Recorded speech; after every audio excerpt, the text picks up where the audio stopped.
Hello, everybody. Welcome back to another episode of 52 Topics with Frank Fiordolino. Episode 12, Sicily, 1985. Frank, what's going on, man? Hey, what's up, man? What's up, buddy? Same old, same old. This is something we're gonna go back to memory lane about. My first trip to Italy since I immigrated to Italy, to Sicily rather, in 1972, and therefore didn't remember nothing about Sicily. Um, it's funny. I used to look at the postcards and pictures and all that from back in Sicily. And I used to, when I went back, I thought I was there. And then I would come back and say, I felt like I was there. They go, no, you looked at pictures, you dummy. I go, yeah, maybe. But I didn't remember anything. And it was an eye-opening experience. Um, not a shock in culture because I was always around Sicilians, even in New York City. But we went for about a month and a half, and my mom wanted me to basically see a family that I obviously haven't met. Her sister was around back then. I don't know if she still is, to be honest with you. Like I said, it's been a long time. She had a younger sister and her brother, my uncle Cheech. So we decided to go. Now looking back at the time and the climate of what was going on in Europe, in Western Europe, and Sicily at the time, I would have been a little bit more edgy about going now that I know what I know about it. And I'll explain what was going on because there was a time I didn't know how deep my family was involved, or people who knew my family. So it could have been a pretty bad situation. They were killing family members or whatnot. At that point in '85, there's a second Sicilian war that occurs in the '80s. The first one was in the '60s.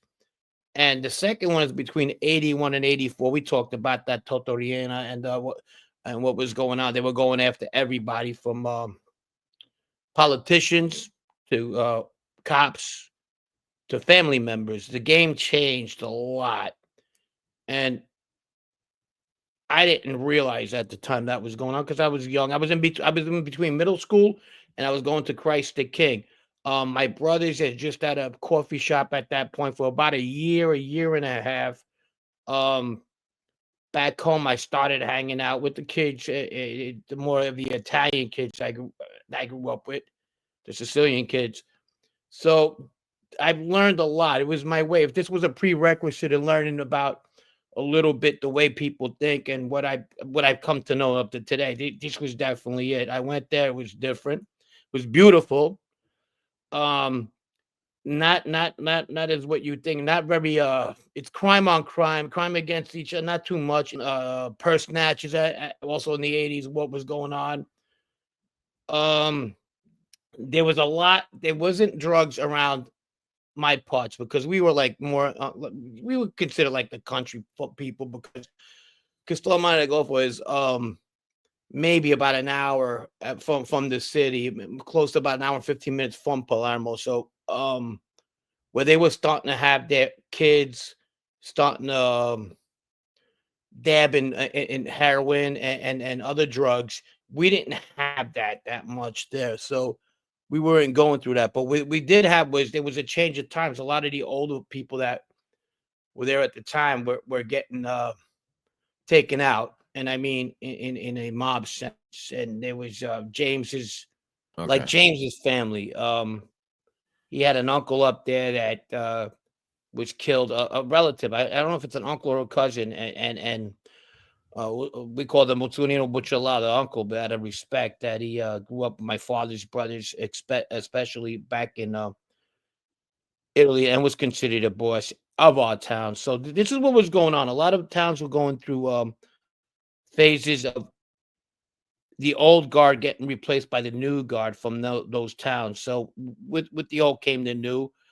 A couple of my relatives came in with the new. Some of them were old. They just happened to have like a war among families. I mean, immediate and distant.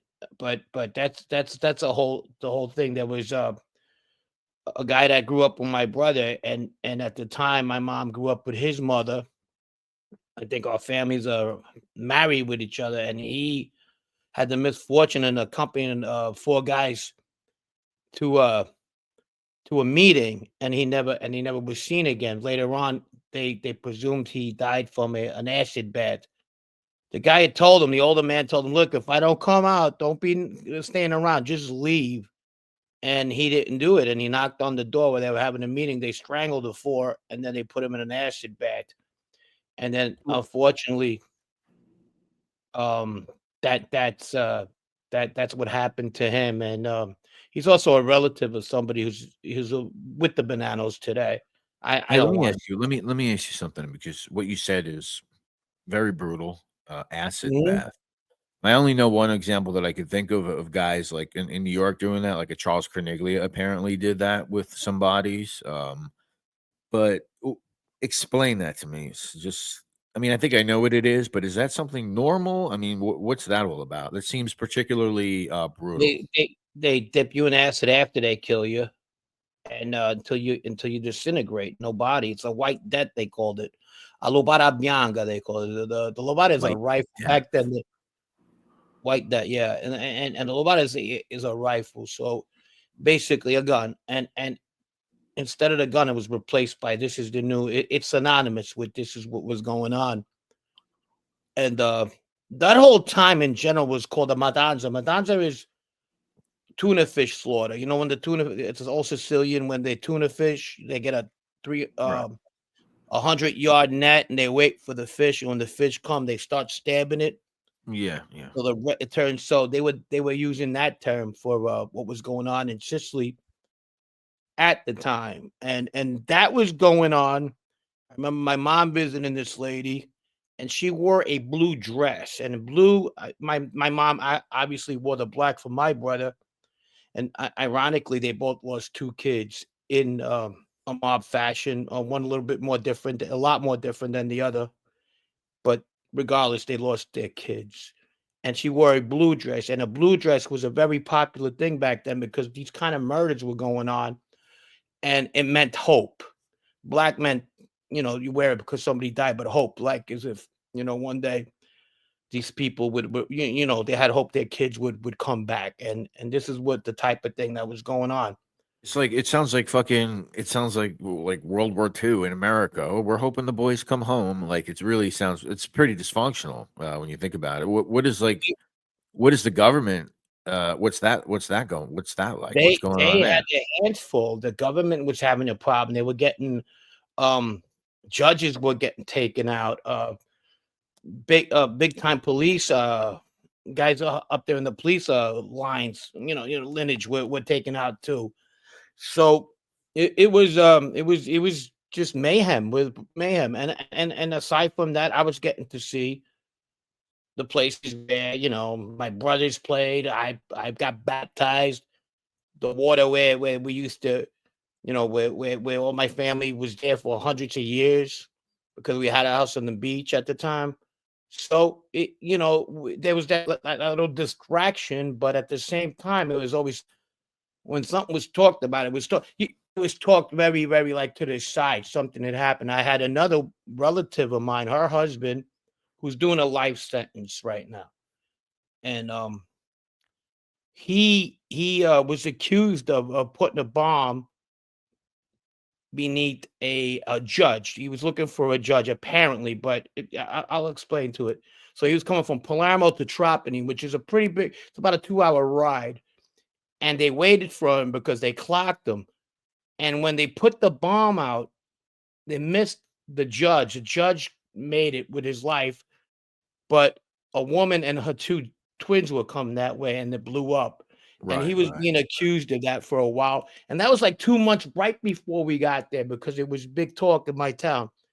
Um, but he had nothing to do. He got cleared of that, but later on other crimes, he got convicted, so that's not. I mean, people know who I'm talking about. It was Yeah. called the Pizzolungo bombing. That's where it happened, and, he got cleared because other informants came about, and they cleared his name in that. Thank God, because that's not something you want to have. crime on crime is one thing, but that's just something totally Yeah, fucked. it's the worst. It's the worst kind of Yeah, collateral yeah. damage. It's Mm. like drunk driving. You drive Right. and you drink and you kill fucking some innocent person. You can never take that back. That's a different one. Yeah. But Yeah. I'm glad that but he ended up doing life and he's still in there today. Um, but other things, I think he was affiliated with. I'm not with the bombings that came after. That's why they try to link him to that one. The ones in the airports. Yeah. Yeah. Yeah. Before we get to your experiences there, I think an important question to pose to you is if you could explain to everybody who are the leaders in this violent movement, who are the big names that we should be aware of that is causing this chaos with their soldiers. Oh, you had Todorina and the Corleones. The Corleones family basically were the ones who were going against the old Palermo families they assassinated the three most powerful men at the time from Palermo. You know what brings it to light is the first Pentito. Pentito means the guy who talked Tommaso Buscetta, who basically they tied his hands. If you ever hear a story of somebody, I never read out because this, you listen to his Right. story, Right. and I don't know many people who wouldn't if what happened to him. They killed like 10 members of his family, male members that Uh-huh. and a couple of other ones that were married by family, like 4 or 5. So they went to him hard before he flipped. Actually, a soldier in a family in Palermo he was a very strong soldier, but since he was in Brazil at the time and in hiding um for other crimes, he wasn't really associated with the family as much as people thought. But his mistake was that somebody went to see him, Badalamenti, who was the two fighting were Rina Badalamenti. Badalamenti was from Sheena's. He went to go visit Tommaso Buscetta, and they got wind of it, the other side, and they're like, "Oh wow, he wants to come back and rile the troops. We'll show him what we gonna do." So Yeah. he wasn't really. He says he wasn't in the mix. Some people beg to differ. Tommaso Buscetta, and then that's what happened from there. But this was going on. I mean, the second day that I was there, yeah, the second day I was in Italy, in particular, we were going to the town, from the beach to the town, and there was about 10, 12 cars behind us, one car, and there was a guy slumped right over his steering wheel, and he was there for about 6, 7 hours before anybody called the cops. They just kept going past them. Why? Because Um, they don't want to be the one to they don't call. want to be the guys who call the cops because all this Right. shit's going on in the news and everything. Yeah. Of Um, course. Later on, he was part of a love triangle, had nothing to do with the mob whatsoever, and that came about that. So that was kind of weird. You know what I mean? Yeah. I mean, so you said before that you had no idea of this chaos going on before you got there. You had no inkling of it at all. No one talked about it. It wasn't other than I remember when the old man Bucciolato died because he come to visit at Tony's house. He stayed there for a couple of nights, a couple of nights with his wife.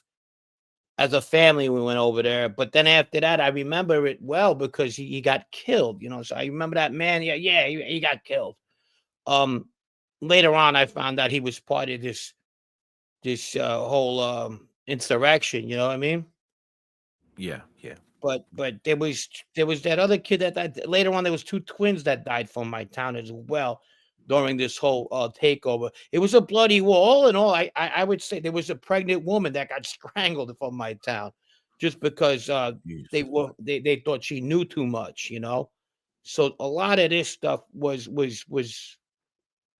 being related a little bit after I left, but even I know there was some kind of disarray, but I didn't know the particulars. I mean, following that year, I get to be aware about the mob more and more because it starts getting brought to my attention by the American kids and John Gottiism. You know what I mean? Of course. Yeah. Yeah. So Hey, of let me course, ask you, by the way. sure. with your Uncle Cheech, right? Or your Uncle John, these are Right. guys they're in the Bonanno family, America, right? When they go back to visit home, do people know, like, oh, those are the overseas made guys? Yeah, yeah, Or yes, yes, yes, how yes. how is that? I'm very interested in that dynamic. They know each other. Some of them have visited over there, some have visited back, some of them been friends since born. Some of them are relatives, so they So how know. do they look at it though? Like, whatever, or like, eh? They go out to eat, they play their little patch at the coffee shop, say hi to people, see people that haven't seen them before. You gotta remember they're anywhere from their basketball coaches Right. to their Yeah. soccer coaches, everybody, they're going back home, but yeah, they know. They're very aware of who's who. You know, you got the ones that don't bother with anybody, but they stay quiet about that shit too. Okay. Interesting. Interesting. And Yeah, who when are I was the Navaras and the Fiordalinos in town? my uncle John was respected in town, but he was a guy that made a lot, he was a guy from the Banana family, but he also had ties in Italy. But I say by around the time I see him in '85, he dies 2 years later. He has a heart attack. He Yeah. looked like he was just calming down somewhat, like Okay. and obviously they must have not thought he was a traitor, proud because he was definitely part of the old guard in one way or another, friends with the old guard. So who knows? Who knows what would have happened? He had just come out of jail. He had gotten to on a conspiracy charge, which is very they were just locking people up all the fucking time. He ended up going on an island with a whole bunch of organized crime guys. He got out, and that was it. He was trying to persuade me to come over there. 15 years old, he said, "Come on, you got to come back here. We open up a restaurant." We did. I was like, "Yeah, all right." But he was just that guy. He was a great guy. Yeah. Yeah, I was getting ready for high school at the time, but let's talk about my town. It's a beautiful town. We have a port. Let's try to get away from the organized crime stuff. A beautiful port, cafes out there. Um, it was as beautiful as I thought it was gonna be. And then I went back in 1990, and it got just as more. They were starting to get it together in a lot of ways. The problem with my town at one time was a lot of people didn't want to come from other towns because they were charging them to fucking open up restaurants or something, the beat, so it's called the extortion. Of So course. like Yeah. hotels and big hotels, they declined to deal in my town because of the reputation it had. But it was that time. I mean, I remember asking a kid back then. I don't know if I asked him 85, 90. You guys never see guns around here? He said, "We don't see guns around here. We only hear them." Not like New York. I said, "I okay, fair enough." I knew what he meant. But the culture was the music and everything. I was very very turned on by everything that was going on and the people and just to know that you're part of them because that's the people that you're from and I met a lot of people that actually haven't seen my father at that time for 30 years or 40 years or haven't seen an uncle of mine and ask how he doing. um it was like my uncle Cheech, for example. He left and then I don't know if he ever went back. Um but he they would ask about him all the time. He's like the guy was doing really good in New York. Yeah. Yeah. How about this? Like, so I mean, of course, you grew up in a Sicilian household. You've had that type of cuisine, that cooking, but I guess on the streets you get this American Italian stuff a lot. So how was the food when you went over there? Was it like, wow, this is the shit? Like, this is so much better, or were you just used to it from your I house? like the street stuff when it comes to New York. The ice cream is phenomenal. The gelato is phenomenal. Gelato, yeah, yeah. It's just in Italy, it's just great. I love swordfish. That's a big thing out there. Mhm. Of course, the mussels. They have mussel stands. You know how we have hamburger and hot dog Yeah. stands here?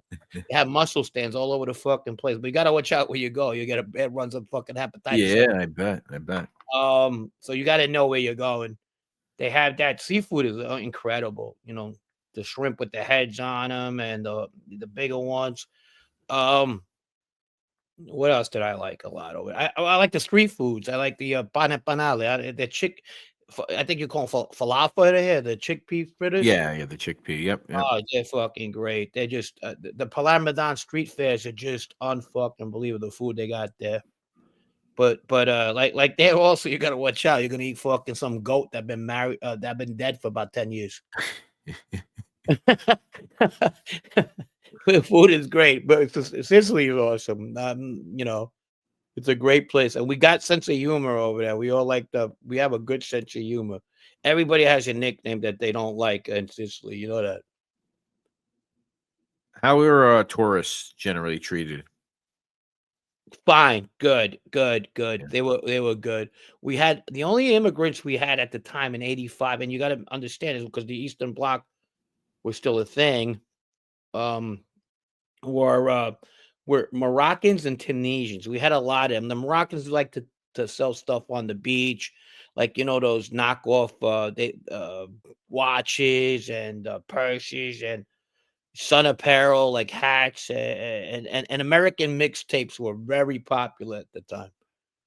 So that was going.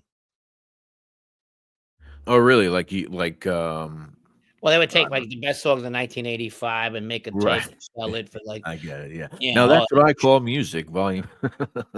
Yeah, yeah, yeah. I remember the music even in '85. It was all that "You Spin Me Around" and fuck and Yeah, yeah, yeah. "Tears for Fears." The Euro '80s kind of music is a little different from like the American, what Americans like. So the first time you get there, you're looking around, you think that, "Oh, wow, I've been here before," and it's probably because you've seen all the pictures and everything On else. postcards and whatnot, you know Right, what I right. mean? But Was there any sense that maybe it would be cool to stay there for a little while?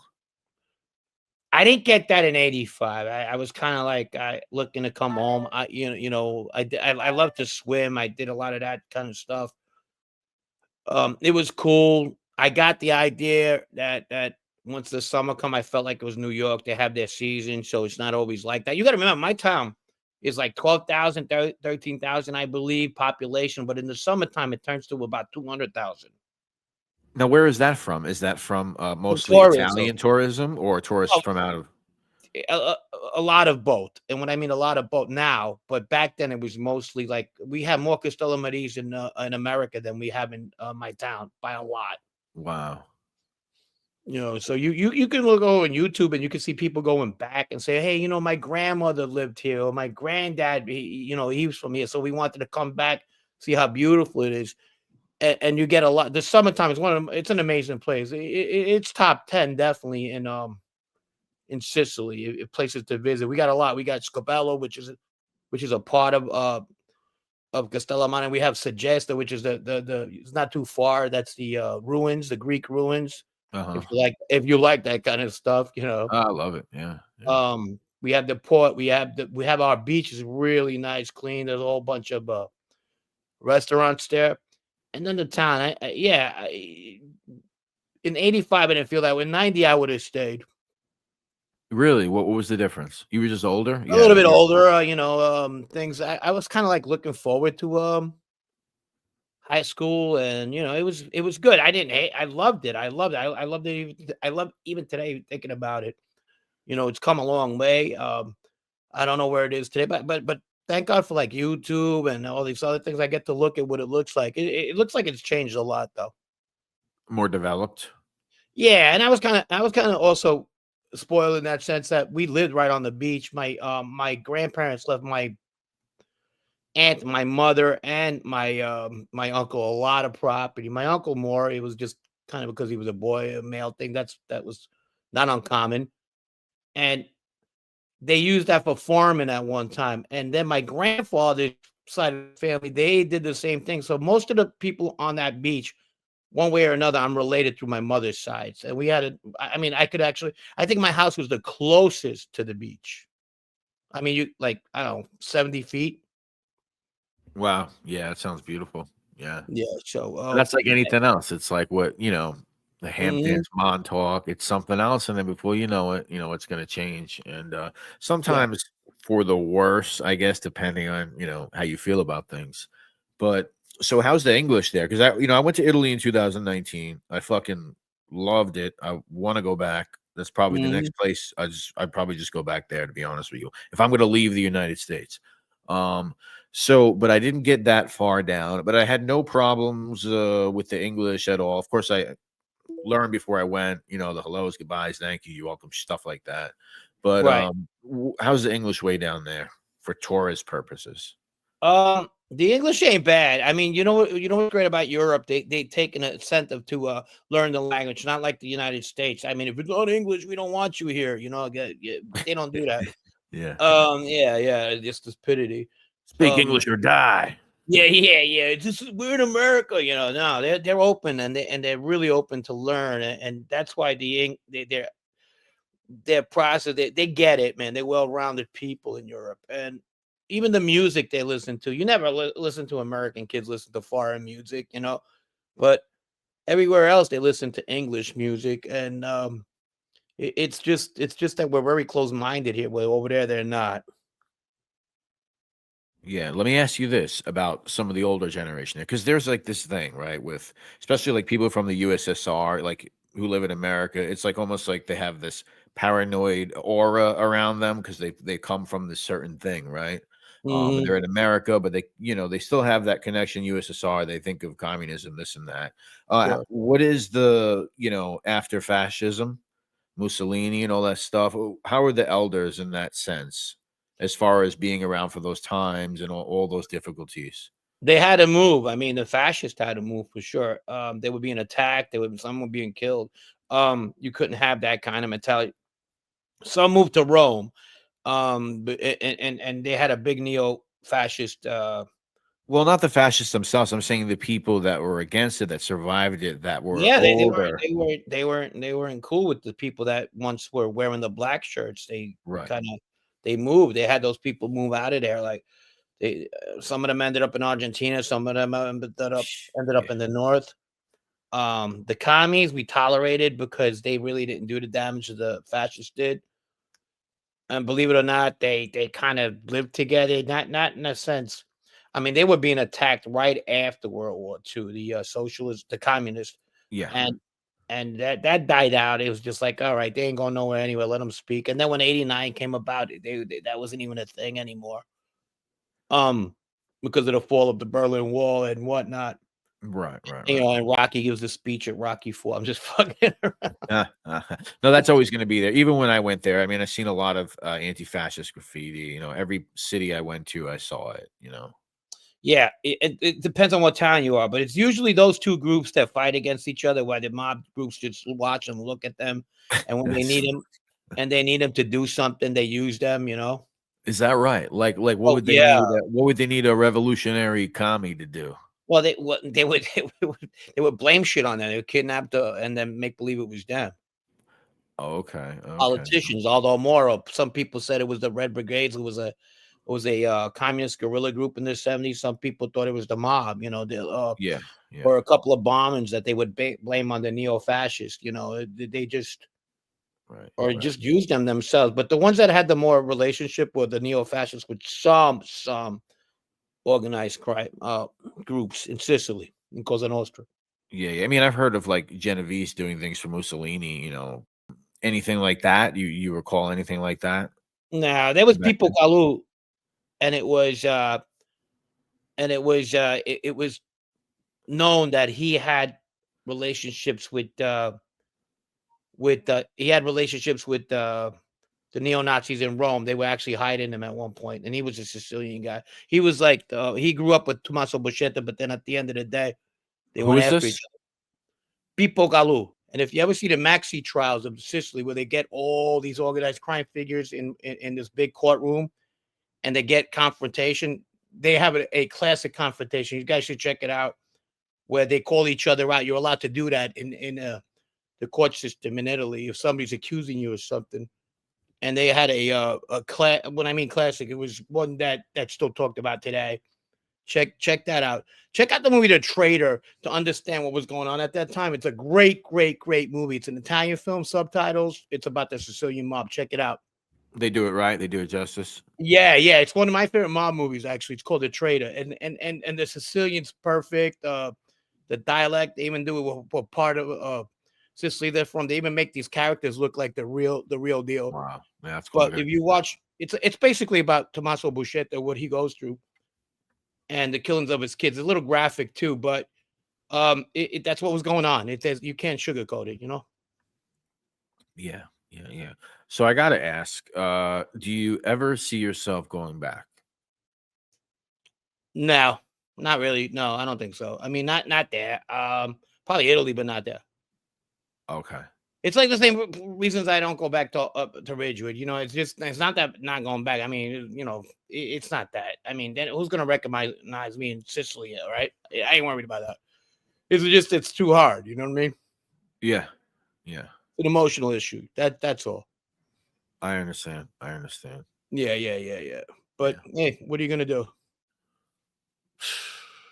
What are you gonna do? No, I asked you before about the Fiordalinos, and I also asked you about the Navaras. What are they up to in Castellamare del Golfo? What's their reputation? Well, you know, my the Furley, they're pretty low key. They're not. As long as like going back to 20 years ago, I'm going because I don't know what they're doing now. But they weren't too much into.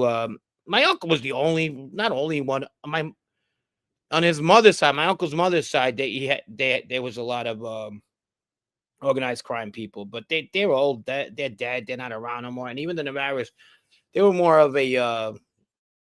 They weren't into that. They were into, you know, their kids became architects, lawyers, doctors. I got cousins of mine that are doctors now. So they're pretty doing the right thing. It was like 20 years ago, 25 years ago, last I heard of them. But as far as the Yeah. Fertilinos, I, now and then I hear that one cousin of mine. She's a distant cousin at that you know, the Ocean 11 thing where they try to extort them on the beach. But that's about it. Okay. Okay. But you're always going to get somebody eventually who's going to be related with you some way, getting in trouble. It's just you can't. You know what I mean? Yeah. Yeah. And I have one more question Sure. too. So you have the guys that grew up there. Maybe they left when they were teenagers or whatever. Like let's say like a Caesar, right, or a Yeah. Motto. Yeah. Um, they go away. Of course, they still have family there. They were old enough to experience it into their teenage years. What happens when they die overseas? What's the memorial like back in town? Is it a big thing? Like as you talking about an organized crime figure dying, Like, but they left. They're in the American Mafia, but they right? die. How is that treated back home? Like, oh, Not. They don't pay attention to that too much. It just they happens. don't. Okay, they don't No, worry no. about it. Okay. It's not. No, no, no. It's not not a celebrated event though. No, I'm not saying celebrated, but We even talked about it. It just on to the next one. You know. Nah, serious. Yeah, yeah, no. All right, so Frank, this has been an interesting conversation. I think people are going to enjoy this. Let's not end it on organized crime. I'm going to leave it to you. You can say whatever you want about the place you were born. Sell it to Sure. us. It's a beautiful place. I recommend it. You go on vacation, there's not going to be nobody's going to be bothering you. It's not that place. It's a real safe place actually, and it's beautiful. It has a lot of history, a lot of European, a lot of Sicilian history there, and the food is pretty good if you like the rural kind of foods that the South puts out. It's a beautiful thing. Ladies and gentlemen, this has been episode 12 of 52 Topics with Frank Fiordolino. Sicily, 1985. 85.